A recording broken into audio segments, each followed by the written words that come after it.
Namaskaromi, swagatam sarvebhyah.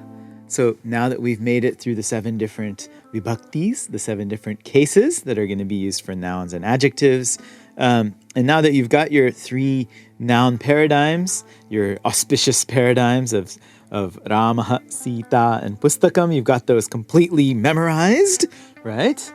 Well, even if you haven't, if you're still working on them, that's okay. But we can now turn to a kind of special subset of the nominals, the pronouns, which they're going to look mostly like nouns, and they're a little bit shorter than nouns, but they'll have a few idiosyncrasies which make them difficult and a site of mistakes. Sanskrit pronouns also will decline into those 7 cases and those 3 numbers, singular, dual, plural, just like the nouns and just like the adjectives. But they'll have some tricky forms that you'll forget about, and you'll make the mistake, and then you'll go back to it and you'll learn it the right way. You'll get them wrong a few times, it's okay, but once you start learning these declensions, like you've already learned the noun declensions, eventually you'll learn to look out for them. The first person pronoun is cited as asmat, but you can generally think of it in the 3 nominal forms: aham, meaning I, avam, meaning the 2 of us, and vayam, meaning we, the plural. As you'll undoubtedly have already noticed, these are old Indo-European pronouns and they're cognates. Aham is related to the English I. Vayam is related to we. The nominative forms are going to get used as the subject of sentences. So we can say aham odanam khadami. I eat rice. Avam odanam khadawah. The 2 of us eat rice. Vayam odanam khadamaha. The 3 or more of us eat rice. The accusative form of the pronoun is going to become mam, avam, asman. So we can have a very violent verb, gajaha mam hanti. The elephant kills me. Poor me. Right? Gajaha awam hanti. The elephant kills the 2 of us. Gajaha asman hanti. The elephant kills all of us.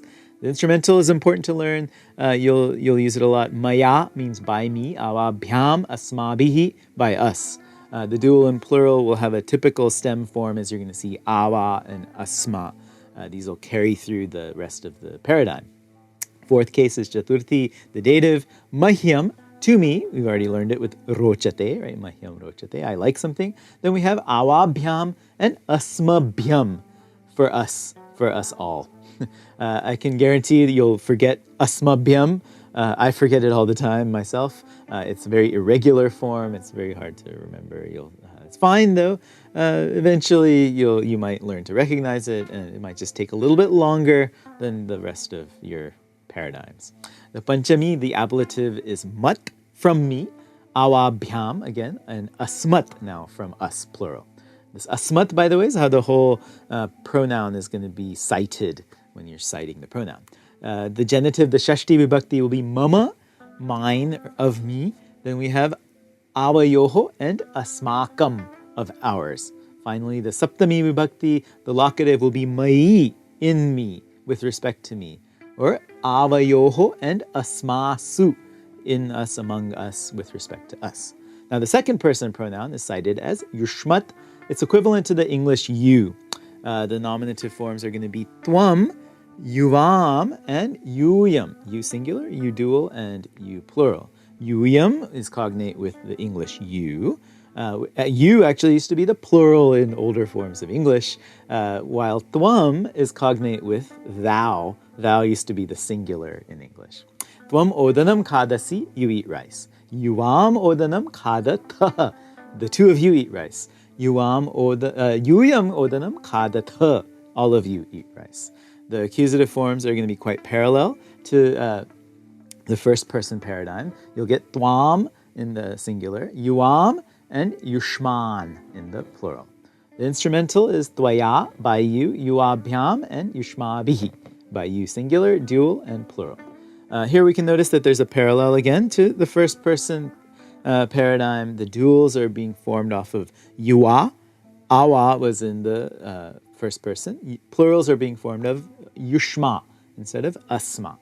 so it might help you remember. Chaturthi Vibhakti, the dative is tubhyam, yuvabhyam, and yushmabhyam.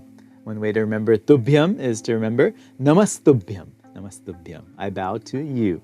Namo yushmabhyam, I bow to all of you.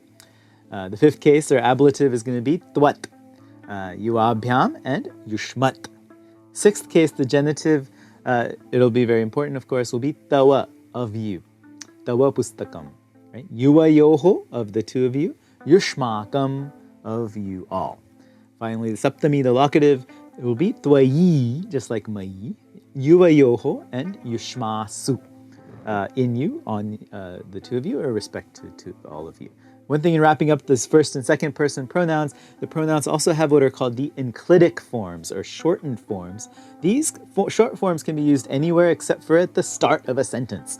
They can only occur with singular and plural forms. You don't have dual enclitics. And they only occur in the even cases, in cases 2, 4, and 6.